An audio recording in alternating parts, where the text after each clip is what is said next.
అయినటువంటి బతుకమ్మలో మనము 9 రోజుల పండుగలో 9 రకాల బతుకమ్మ నైవేద్యాలు పెట్టి 9 రోజులు 9 రకాల బతుకమ్మ వివిధ పేర్లతో పిలుస్తాము.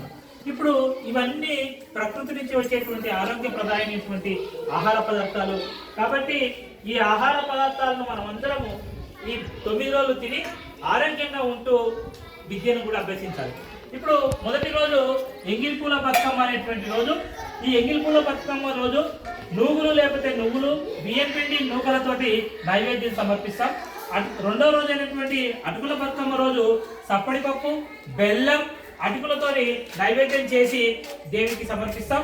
అదేవిధంగా మూడో రోజు ముద్దపప్పు బతుకమ్మ రోజు ముద్దపప్పు పాలు బెల్లంతో నైవేద్యాన్ని సమర్పించి దేవత యొక్క అనుగ్రహాన్ని పొందుతాం. మరి అదేవిధంగా నానే బియ్యం బతుకమ్మ రోజు నానేసిన బియ్యం పాలు బెల్లంతో నైవేద్యం సమర్పిస్తాం. మరి బతుకమ్మ రోజు అట్లు దోశలు వేసుకొని పూర్తి చేస్తాం. తర్వాత అలిగిన బతుకమ్మ రోజు ఇలాంటి ఆహారాన్ని నైవేద్యంగా చేర్చకుండా ఖాళీగా ఉంచుతాం. మరి అదేవిధంగా వేపకాయల బతుకమ్మ రోజు బియ్యం పిండితో వేపకాయలు ఏ విధంగా చేసి దానికి నైవేద్యం సమర్పిస్తాం.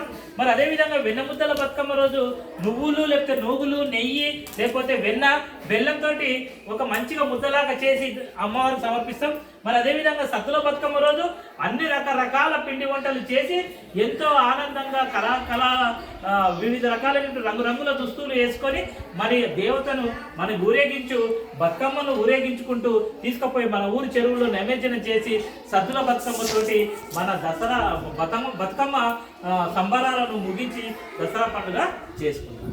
కాబట్టి ఈ విధంగా ప్రకృతిని కాపాడుతూ ప్రకృతిలో మౌలికమైతూ ప్రకృతిలో ఉండేటువంటి ఆహార పదార్థాలు తింటూ ఆరోగ్యంగా ఉంటూ మన జీవనం సాగిస్తే చాలా ఉద్భుతంగా ఉంటుంది.